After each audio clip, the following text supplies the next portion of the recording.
Hi YouTubers, don't forget to comment below, like, share and subscribe. Most importantly, click the notification bell to receive all of Sharleen Clarke's podcasts. Now in house we have with us Kevin Wallen. Thanks for having me. How are you? Doing fabulously well. All right, Kevin. All right. You have a very powerful story to share, and today I want you to share as much as you can with our listeners. You were born in Jamaica. You are a Jamaican, and this is where I want to start with you. Tell me about your life in Jamaica, growing up in Jamaica. So, here's what I remember from that. My mom left when I was very young. I was 3 months old when she left. And so how that worked out is that my mom was in the supermarket. Right. Hold on a second, let me just kind of turn this off. My mom was in a supermarket, and she bumped into a couple of people, and they happened to be looking for someone like a housekeeper, a babysitter. Right. And they were Canadians. Mm-hmm. And at the time she was pregnant with me. And so by the time, you know, she said yes, that she would come to Canada and work for them. But by the time I was born, she didn't have a lot of time. Right. So she had to leave. And so she left with my grandmother, and I already had two brothers that were just a year apart, older than me. So growing up, it was just country, running up and down in bush and all that kind of stuff, going to school, short pants, Right. no shoes, just country youth, rural, Right. full-time rural kind of vibration. Rural in Jamaica. Yeah. Right. And so when I was 11 years old, Mm-hmm. my grandmother came to Kingston because my aunt, I guess she got the same opportunity to go overseas. Right. And she also had children. Mm-hmm. So she asked my grandmother to come to Kingston and to help take care of her children. So there was a house that was built for a family of 4. Right. And all of a sudden, when we came, because my grandmother didn't leave us, she brought all of us with her. Right. And so by the time we got to that house, it was 14 of us in that house. Wow. And it was 14 persons in 2 rooms. In 2 rooms. And this was when you were 11 years old. This was 11 years old, yeah. Right. You said your mom, give me a minute. You said your mom left when you were 3 years old or 3 months old? 3 months. 3 months old. Where was Dad at that time? I met my dad when I was 35. Oh, so at that time he was nowhere in sight. I had no idea, no clue even what father meant. Wow. So you're 11 years old and you're living in a house with 14 people, 2 rooms. Right. What happened there? So it's pretty much 2 rooms. So the women were in the front room and the boys were in the back room. So we had 1 bed and a crib in my room. Mm-hmm. And in that room, there was all of us slept on that 1 bed, except my cousin who slept in the crib. He was a baby at the time. Right. But halfway through the night, he would want to just wake up and come lay across us. Mm-hmm. And so he would wet the bed. So at least once or twice a week, we would have him doing that. And it was just, we didn't see it as rough at the time, Right. but it was what it was. And so by the time I got to age 11, when I got to Kingston, my folks couldn't afford to send us to school anymore. So we dropped out of school. So at age 11, I was pretty much roaming my community. Age 11 to 15, mm-hmm. I didn't go to school. Mm-hmm. And So so at age 11 to 15, you were not in school. You were not formally engaged. no. So I was Okay. on the roads, washing cars, selling bottles, just all these little things, anything to hustle so I could eat. Right. Were you able to read? Were you able to do minimal stuff that you would not have been afforded? Well, you were not afforded to do because of the lack of schooling. Were you able to read and understand basic type stuff? Yeah, I couldn't read very well, but if I understood the fundamentals, and if I was left with it long enough, I could figure it out. Okay. Okay. So you're hustling, you're washing cars, you're selling bottles. So Yeah, you're pretty much providing for yourself. juggling on the streets, selling newspapers, wiping car glass, begging for money, whatever it is. It was pretty much survival. And at that time, it was nothing more than food. Food was the focus. Food was the focus. Yeah. So at this time, your mom and dad pretty much was no longer in your life. Well, they were out of the picture, and because I lived in a house with all of these other folks, and nobody really worked. So whenever it is that my aunt sent money, or whenever it is that my mom sent money, whatever it is that it was intended for, it was stretched way beyond that. Way So the beyond money that. was never enough. So every once in a while we would have a decent meal, but for the most part, it was always a struggle. Mentally, though, Kevin, at this point in your life, at this stage, how did this affect you? Um, you know, I dreamt a lot, just Mm-hmm. daydream a lot, Mm-hmm. you know, and I would live in a community where we were the only ones that didn't have running water or electrical lights and stuff like that. Everybody else had it, Right, so I would see what it was like, but I just never had it, right. and so I could always dream. Mm-hmm. And I think the roughest part of it is just the treatment that you got from the community because of Mm-hmm. where it is that you were from a socioeconomic standpoint. You were Exactly. looked down on and people treated you a certain kind of way. And it was assumed that people could just ask you and grab you to do whatever it is that they wanted you to do, no matter Right. how degrading it was, because they felt like you were always in a space of need. So there was a lot of there's a psychological side to it, Mm-hmm. that was more damning than, Mm-hmm. than the obvious emotional stuff that a kid would take on at that time. Okay. And your friends. So pretty much you were a street youth.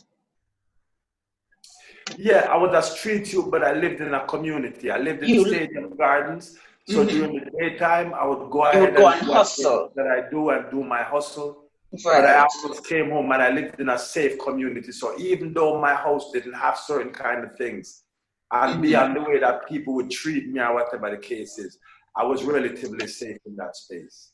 And who were your friends at that time? Who were you surrounded by, apart from those persons who you lived with at this house? Yes. Who were your friends? At that time, I was surrounded by just youths from the community, soldier man pick me, policeman pick me, Mm-hmm. nurse pick me, just regular people, general youth I go Casey, youth I go Calabar, youth I go, over Gainstead, like Right. just a mixture of all kinds of people. And Some pretty girls, some right. yes. And these youths, these persons that you were surrounded by, that you could call friends, these persons were in school. Yes. How did that make you feel? Because you were out of school, but yet you have friends who were actually in school, and these were persons you call their friends. How did that make you feel? And also, how did they treat you in return?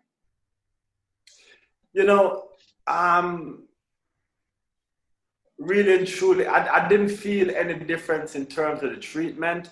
Them coming towards me. Mm-hmm. But what it is that I was aware of is that I was aware of at that time, I thought they were better than me because Right. of the educational opportunities that they were able to experience, you know. Right. Yeah. Did you, during this time, did you at any time try to gain some sort of lessons from them, given that you were not able to have that experience that they were having? So you would, from them, try to gain some sort of schooling experience from them. You know, like you would discuss what is happening in school, have them teach you some basic things that you were not privy to. Would you? Is that something that you would have done with them at that time? No, again at that time the focus was just a hustle, and Okay. so there was a guy in my neighborhood that used to drive a tanker, a truck for Texaco, Mm-hmm. and I started to his second was sick or something like that, so he needed someone to come with him for a couple of weeks, Mm-hmm. and then that couple of weeks turned into a few months kind of vibration. So when I got that job in particular, I was probably about 13 years old. Mm-hmm. And every morning I would get up early because I had to meet them down by the yard by 6 o'clock. So I Mm-hmm. would get up early and I would have to walk down there. And so I was out early and I was home pretty late as well. Okay. So Okay. by the time I got that, I was just, but I was around older people, like the person that drove the truck, for example. I would Mm-hmm. always ask him questions and would reason a lot and all that kind of stuff. So I would learn a lot from him. So you had wisdom. You gained wisdom from Yeah, from yeah, from yeah, yeah. communicating with these persons. And the thing about it is that I was one of them that what is just like I was very peaceful. I wasn't like one of them like a warrior youth. I was a peaceful person to be around. Right. You know. Right. So people would say, well, Kevin, people are gonna walk over you and you let people walk over you, but there's something about my disposition, even from a youth, that Mm-hmm. kind of let people know that once they meet me, just like there's no sense bringing, BS to me kind of vibration. There's no room for it here. And Right. so you just find that, my conversation, my vibe with people, just kind of very real. Right. Tell me, Kevin, at this stage in your life, 11 to 15, hustling on the street, your focus is food, being able to eat, being able to feed yourself. Tell me about your vision, your dreams, your aspiration at this stage. Did you have anything of the sort? No, you know what?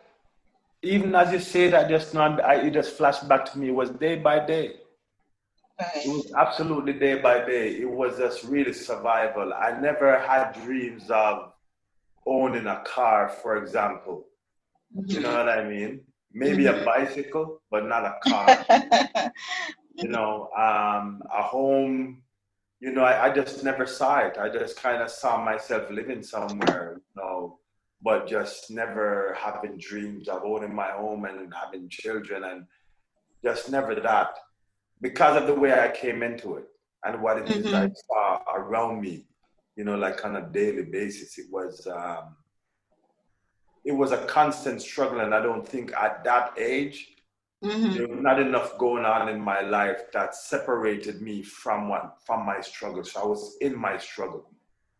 Right. So it's not like I Right. was working in a fancy neighborhood that I would get a chance to come out and see things and dream the big dreams and all that kind of stuff. I was going to school and knocking heads with people that were having conversations about the different things that I'm not used to. It was just, I was just surrounded by my circumstances at that point. Mm-hmm. So it was rough, but I always,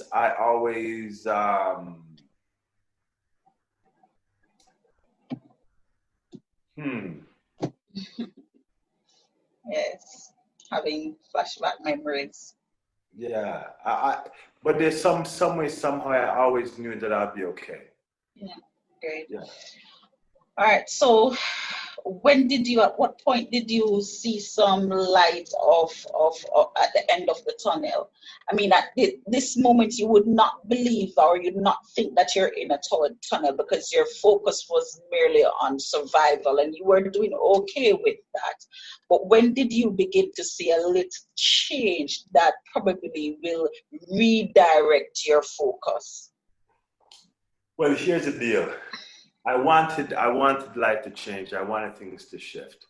Mm-hmm. And one of the things that I did not do very well with is just like, I felt like I got beaten a lot for things that I didn't do.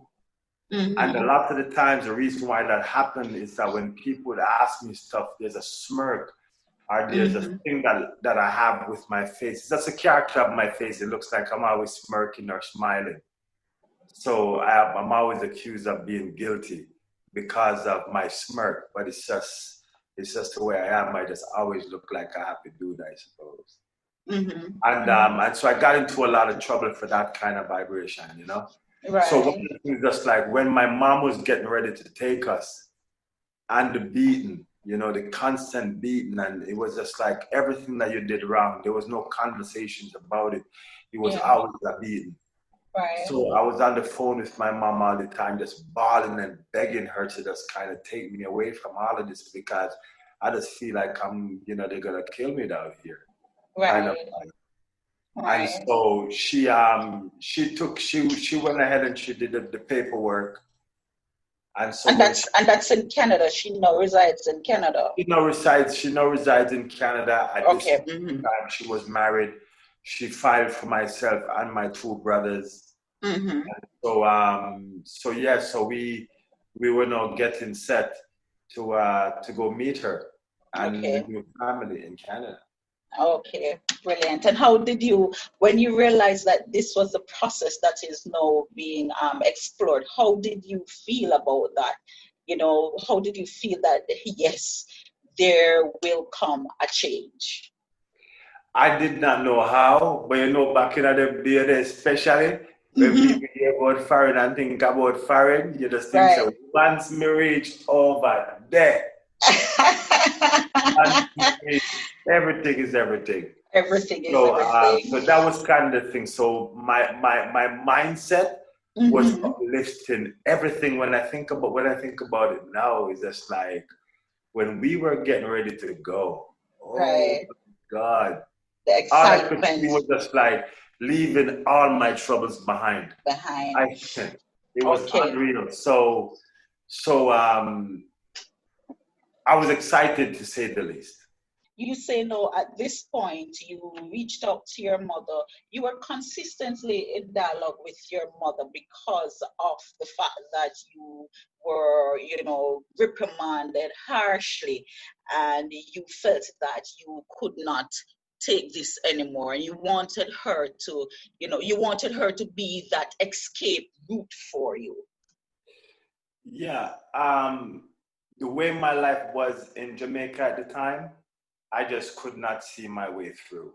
Right. I saw myself always just kind of picking up bottles, looking for bottles, always trying to hustle, always looking for somebody to allow me to cut their yard so I can make some money, or wash their cars, or go run errands for them, that kind of vibe. So the only way that I saw that I could escape that based on the structure that I saw in the family that I lived with, because everybody that was older than me, they were in the same boat kind of vibration, you know? And so they were just home. Some of them went to school. Most of them had to drop out, you know? So you watch people live in a circumstance where simple things like wanting to go to the dentist and not being able to afford to go to the dentist. Wanting, just little things. And back in them days, they met the teeth get bad enough and people yank them out kind of vibration. Wow. So it was that level of space. So for me to get to something else that would even not just be a physical shift, but a mental, spiritual environment, everything would have to shift. And so foreign was the only thing. And in my mind, based on what it is that I was hearing about foreign and what it is that my mental space was, I couldn't wait to go. Right. So the day came for you to go. Take us through that. So the time came. I remember the night before I went to a party, and it was just like, it was a spontaneous kind of vibration. Right. And a bunch of us just walk over from Stadium Gardens, which is where I lived at the time. We just walk over to Swallowfield, and it was the first time that I had my own girl. Mm-hmm. It was just me, and everybody was paired off. Everybody was a couple. So it was so nice that I just kind of, I remember spending time just dancing and just Right. enjoying, and then just feeling like, oh my God, this is so awesome, and making all kind of plans with her, telling her that I'm going to send for her, and I'm going to write her letters, I'm going to do all of these different things. Right. And it was really my first time meeting her, but it was such a nice feeling to Right. be with someone. And it wasn't even a sexual vibration. It was just like just dancing and talking and laughing. And it was just really nice, like, when I think back to it.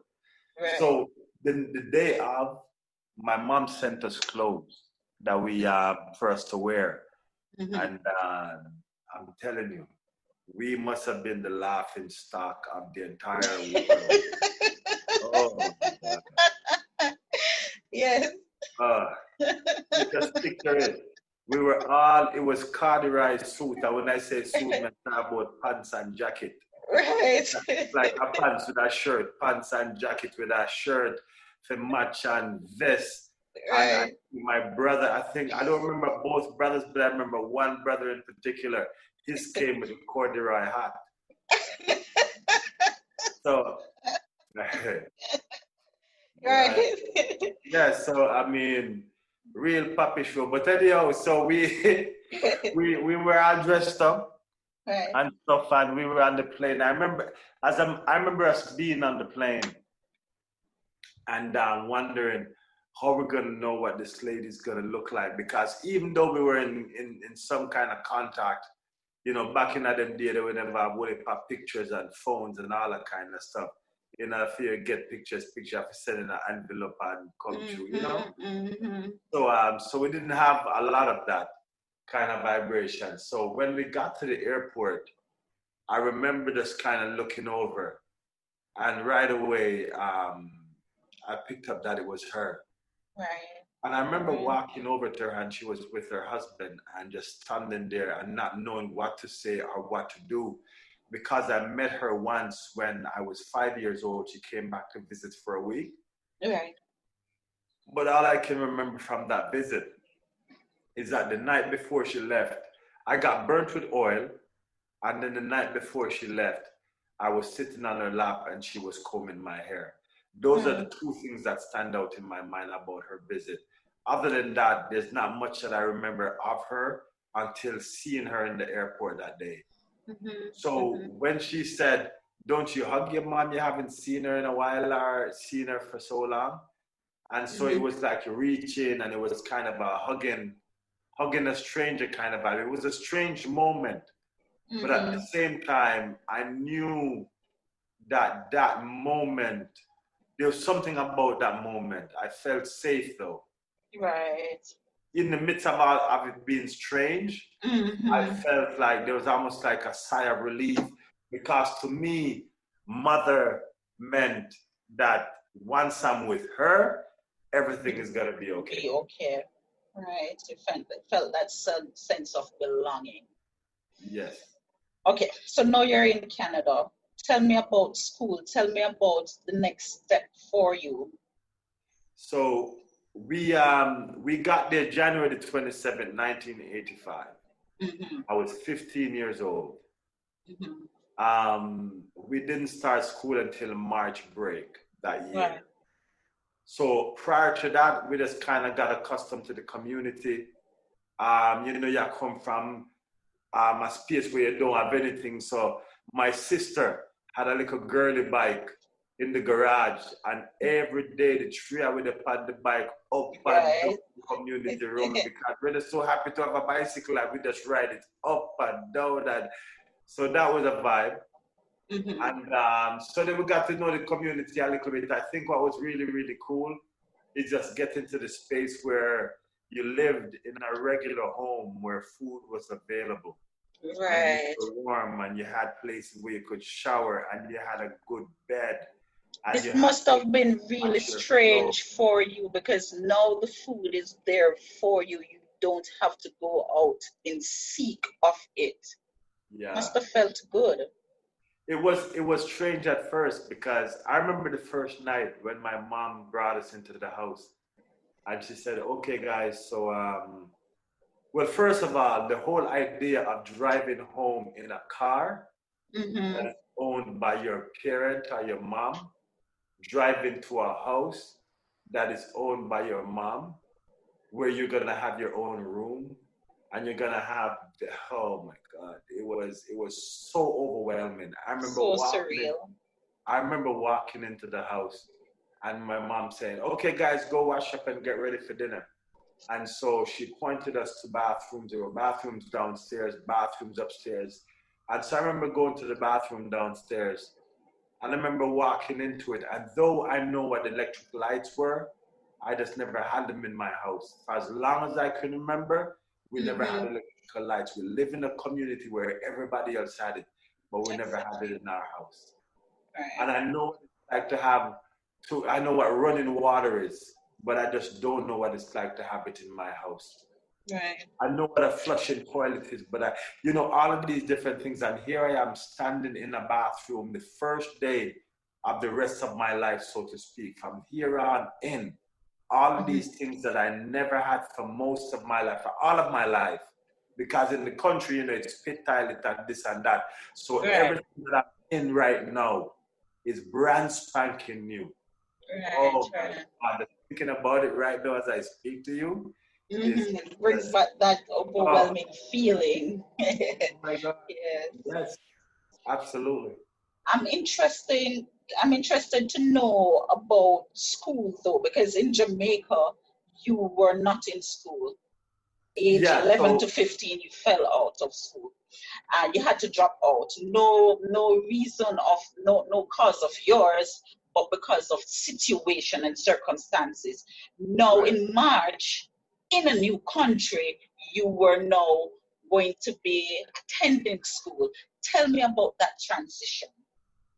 Looking back at it right now, I think that's one of the beautiful things about Canada. Canada is very accommodating in terms of its immigrants.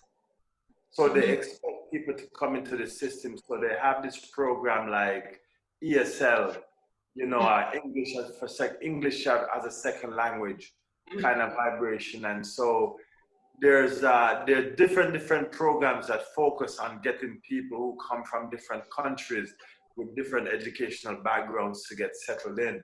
Right. I think based on where it is that I was, they put us in this class, and they have different levels. So it's basic, general, and advanced. Right. So when we first got there, we're in the basic level, where we're still just learning how to read and learning how to comprehend and all of that kind of stuff. So there were specialized teachers that we worked with every day for that. So in subject areas, like say, for example, in physical education, other areas of where we'd be stronger, we would have classes with regular students in our regular age group. Right. But the places that were weak, and then we would go to special education. So we had special English classes and special comprehension class, those kind of things. So for the most part, you would say that you matriculated well. You matriculated okay. Yeah, we were allowed to catch up. I think the difficulty in the first place is that I got into a lot of trouble when I first started going to school because of the fear of embarrassment. So the classrooms are very interactive. Right. And so the teacher would call on students to do different things and so on and so forth. And I was new in the class. And you didn't want to be called upon. Yeah, so when you're taking math, you're in a math class, you're in a regular math class. Right. And so when they call upon you to do some stuff, and by you're supposed to know, and I just didn't want the embarrassment. So I would always just like act the fool or do reasons, something for them to kick me out of the class. Oh, And so wow. the first little bit that I was in school, I was labeled as one of them ones with behavioral problems because at the same time too, I'm used to being on the road. I'm not used to no teacher talking to me certain kind of ways too. Right, right. On the streets and hustling for myself and not having, certain kind of guidance. Right. So when they were trying to calm me down and all that kind of stuff, I just blew up and felt like I had the right to talk to them because of how it is that I felt that they were talking to me. Right. They were with me. So I was a bit of a struggle. It was a bit But of a you overcame. You overcame. Yeah, I met a teacher in the school. Mm-hmm. I got suspended from school one time. And then when I got suspended, my mom was really, really angry at me, and she spoke to me in a very harsh way, because she was just very disappointed in how it is that I was using the time. And she reminded me of when I was in Jamaica and calling her all the time, always begging her to get us because of the struggles and because of the beatings and because of how hard it was. And she said, here it is that you have an opportunity. All you have to do is go to school. You don't have to worry about clothes, you don't have to worry about food, you don't have to worry about a space to live, a roof over your head. You have to worry about nothing but to go to school and better yourself. And this is how you're using that opportunity. And so at that time, I didn't even realize the reasons why I was doing it. And then, but for some reason, that conversation with her just kind of shifted your focus. Shifted my focus. Right. So no, in Jamaica, your focus was survival. Survival. Yeah. What is your focus now? Know that you have, the basic survival kit.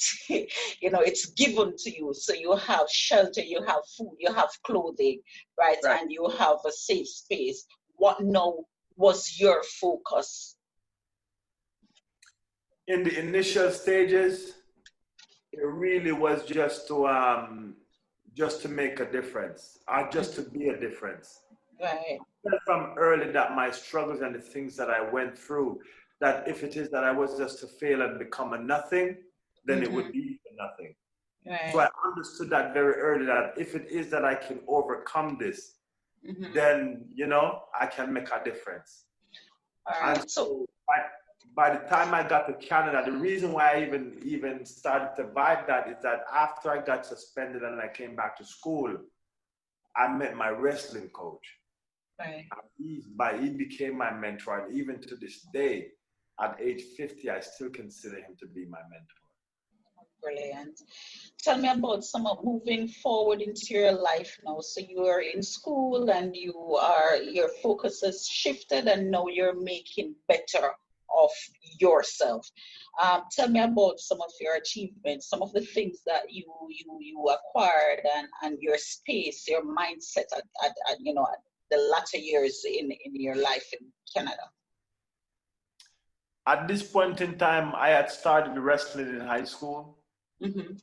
And so when I got into wrestling, it changed my game, because wrestling forced you to be what it is that you say you are. You can't. No champion is gonna sit there and let you take their spot. You have you have to go for it. And so I learned very early that you have to put in the work. Whenever it is that something didn't go right in the match, or I didn't do well in the tournament, I couldn't blame anybody. I have to look back at myself and say, okay, fine. You were supposed to go for a run on the weekends when you weren't training. Did you go for those runs? Right. You were supposed to be at the gym at 5 o'clock every morning. Were you there? You were supposed to do these things while you were in practice. Did you do them? And the checklist was with me. It wasn't with anybody else. If I could square the checklist, that I knew the things that I had to accomplish, if I could square my checklist, I won those tournaments. On the times when I failed, when I missed my steps and I didn't do what it was, and I got distracted, those tournaments were a little bit tougher for me to handle. Wow. So you now were able to charter your path to success. Absolutely. Right. in your latter years in Canada now, what are some of the things that you did? So out of school, high school, you know, in adult life, what were some of the things that you did, and how did you return to Jamaica? What was your focus there? Because remember, your first focus was survival. Now Right. moving into Canada, your focus was shifted somewhat to now making better of you, you know, being a better you, you know, being successful. So what were some of the things that you achieved there? What were some of the things that you would do during your adult life in Canada prior to returning to Jamaica? My focus was on, I spoke. When I came back from university, you know, coming through what I came through, I ended up in university almost by accident. Right. Wrestling, the sport, you know, I went into a school one day as I graduated high school. I went into a school one day just to see if they wanted some help with sport of wrestling because I just did not know what to do with myself. Right. I didn't go to college. I was a year off. I was being a nuisance to my mom. Everybody was asking me what I was going to do with my life. I was just stuck, you know, in a particular spot. So when I started, you know, coaching wrestling, the people at the school said, "Oh my goodness, you know what? You'd make a great teacher.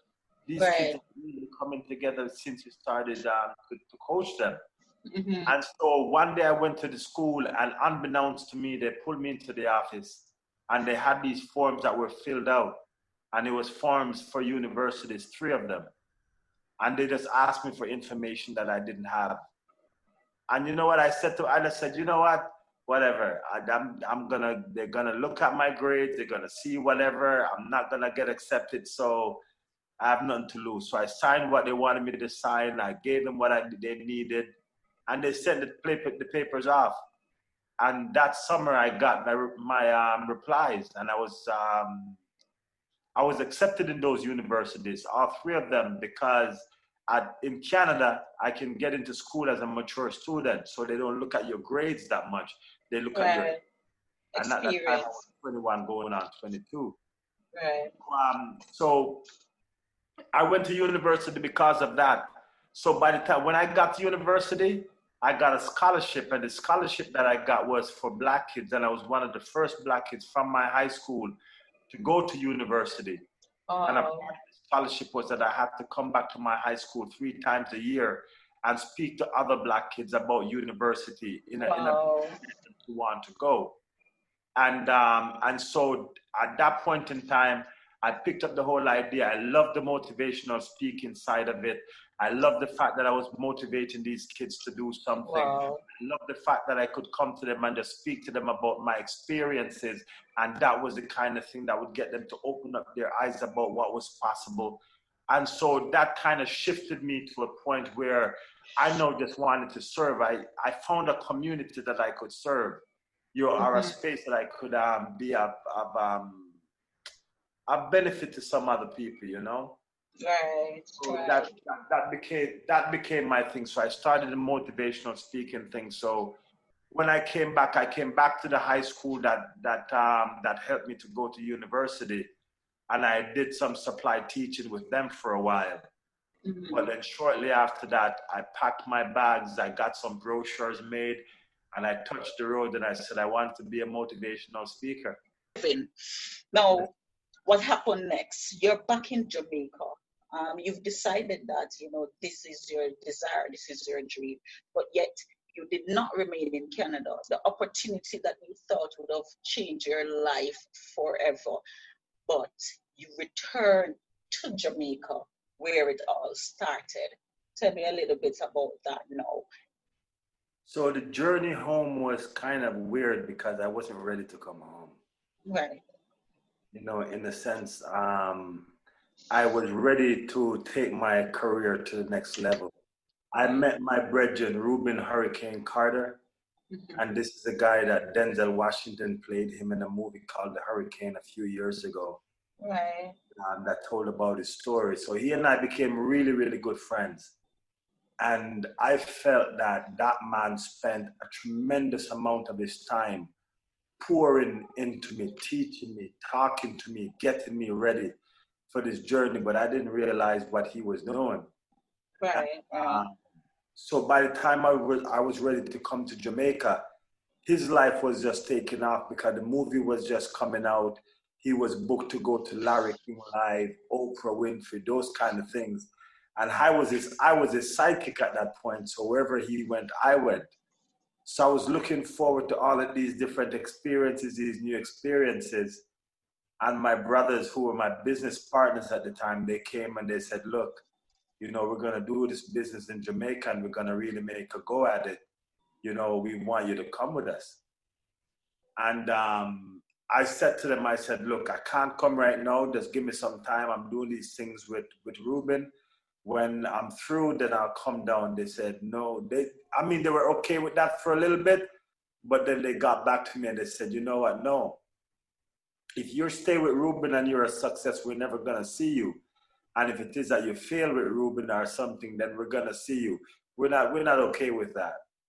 And so I sat down and I thought about it, and I went to Ruben and I spoke to him about it. And he says, look, Kev, what's going on right now with me, I know it's exciting and stuff, but this is my life. If I were you, I would go with my brothers and I would create some really cool things in Jamaica. You don't have to worry about me. I'm going to come down there every chance I get. I'm going to support you in whatever it is that you're up to. That kind of vibration. But he encouraged me to go. Great, yes. And so live your life and not live your life through him. Yes. And that made my decision a lot easier. So I sat down and I wrote my brothers a letter just saying that, look, I'm going to come down here for 5 years and I'm going to help you guys to build a business. This is where we're going to go. And at the end of 5 years, I want to go back to my speaking. I want to go back into my community work. I want to go back to that kind of stuff. Yeah, brilliant. And, so you were, yes, go ahead. Yeah, okay. So now you returned to Jamaica and you returned on the basis that you were going to assist your brothers here in Jamaica. Yeah, that we're gonna build this business. It was brand new for us at the time. It was computers. So computers were just coming in at the time. Nobody had internet cafes or nobody had internet access. So internet cafes were a very worthwhile thing at the time. So we started out with that, and gradually we built into a full-fledged computer store offering everything computers and everything electronics. And so we did that for a bit, but every day driving back and forth to work, I would see the kids on the streets and they would remind me of myself. Right. And I would just kind of I would know what's going on in Jamaica and it would remind me of myself. And I always had this soft spot because I realized that if it is that I went through everything that I went through and I never used it to help anybody and all I did was treat it as a burden that I had to bear, whatever the case is, that just didn't make sense to me. But what made sense is that being back in Jamaica, doing business, driving across the same stoplights that once upon a time I used to be selling newspapers and begging for money. I know I'm driving my vehicle across those same spaces. And I was just very aware that my life was different. I was very aware that I was at that point where if it is that I was going to try to make a difference, even using my life story as a way to motivate others, that now was the time. Yes. And Kevin, how do you keep motivated? How do you stay grounded? What motivates you? What inspires you? You know, when I came back to Jamaica and started doing business, when we got to the 5-year point, everything just broke loose because my partners and I just started to fight. And it was like a weird thing and it was difficult. It wasn't as easy as I thought it was going to be for me to break away and get back into what I was into. So so that was kind of tough, having to deal with that kind of family breakup and having to deal with those emotions because the love that you have for your family is different, and the trust and the faith. And so when all those things are kind of in question, it's very hard. And so everything was falling apart around me. I had gotten married. My marriage was falling apart. My relationship with just everybody around me was falling apart because of the fighting with my brothers. My family was hard. It was hard to keep family members close to me because it always seems like I was griping about something, or they were trying to talk to me about something. So there was never any ease around that time. It was just it was a rough time, Right. to say the least. But what came out of it more than anything else is that my desire to have my life be about something as opposed to just turning over a dollar. I was very aware that I wanted my life to be about something. And so when I walked away from business and decided to just kind of go where it is that my soul was calling me to, which I had no clue, I ended up it was a rough time. I just ended up alone. And I started a couple of businesses, but because my heart wasn't into it, those didn't work out. And so I ended up living in the mountains, in a cabin by the river, in a cabin with no running water, no electric lights, just no floors, actual dirt, as the floor. And just being in that space and just being, it's almost like just sitting there one day and just realizing that, oh my goodness, you're back at where you began. I'm back on my feet. Yes. Bare feet, to be honest. Yes. And so that time was just like, all right, so it was an opportunity for me to take a look at all of it. To take a close look at all of it. And I looked at my life up until that point, and I had an incredible life, but I just couldn't make sense of it because I was pissed off at my brothers because of how things went down. I was angry with, there's a lot of different things going on. I was really upset with my mom because she should have, I was all of these different things. And the more I stayed in the mountains, the more I listened to the breeze, the more I listened to the birds, the more I got in tune with the surroundings, the more I started to just become present to where I was and what I was doing, as opposed to all the things that happened. Right.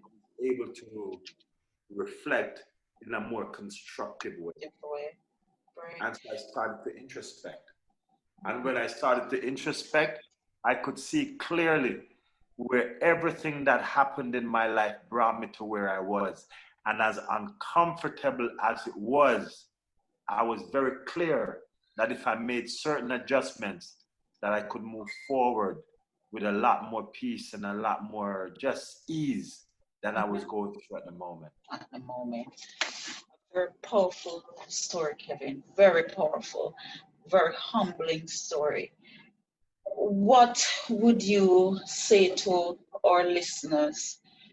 Words of encouragement that would uplift their spirit and allow them to understand that the end is never the end until you decide to make it the end. What type of encouragement, words of encouragement would you give to our listeners who might be faced with similar situations? Well, I would say that the one thing that I know is that the universe would not allow you or just bring you here strictly for you to suffer. What I've come to realize almost to the day when I turned 50 years old, what I realized is that all along I've been in school.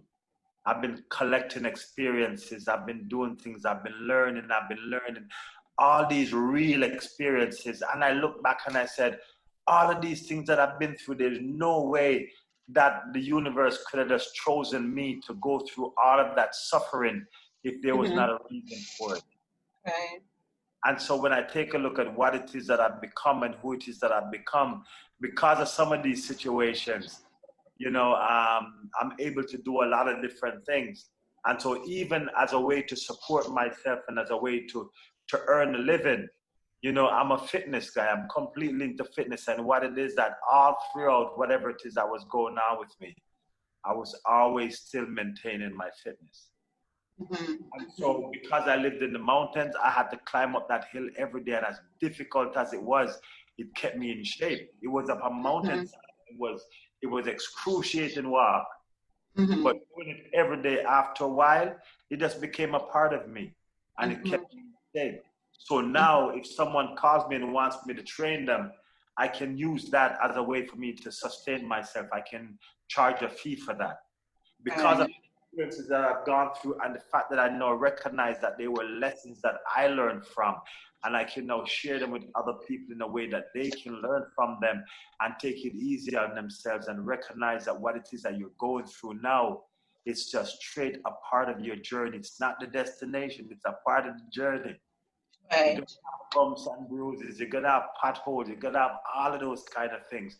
But at the end of the day, it's like cooking a pot of soup. Every ingredient individually is going to have a different taste. Some going to be bitter, some going to be spicy, some going to be hot. Some going to be hot, all different kind of things. But at the end of the day, when the whole of them simmer together and whatever the case is, they give you a flavor. So everything that you're going through now, everything that you've been through, when you get to that spot, when your soup is ready, the soup not ready yet. That's why you're still tasting some of the bitter stuff you eat. You're trying to eat too early, it's not ready yet. It's still simmering. Right. Yeah. So when the soup is ready, when everything merged together, you'll realize that the good, the bad, the ugly, everything has played a role in who it is that you are now. And if it is that you're cognizant of that fact, you can make some adjustments. You can take a look at the things that worked for you, the things that didn't work so well, make those adjustments. And as you move forward, just know that everything that has gone on has brought you here. Everything that's going on now is going to take you there. Make the necessary adjustments. You have full control. Thank you so very much, Kevin. Listeners, experience maketh the man, but humility keepeth the man. Thank you so very much, Kevin, for sharing such a powerful story with us. And I'm sure that our listeners would have been motivated and inspired by your story. And we cross paths again. Awesome. It was a pleasure spending time with you. Thank you.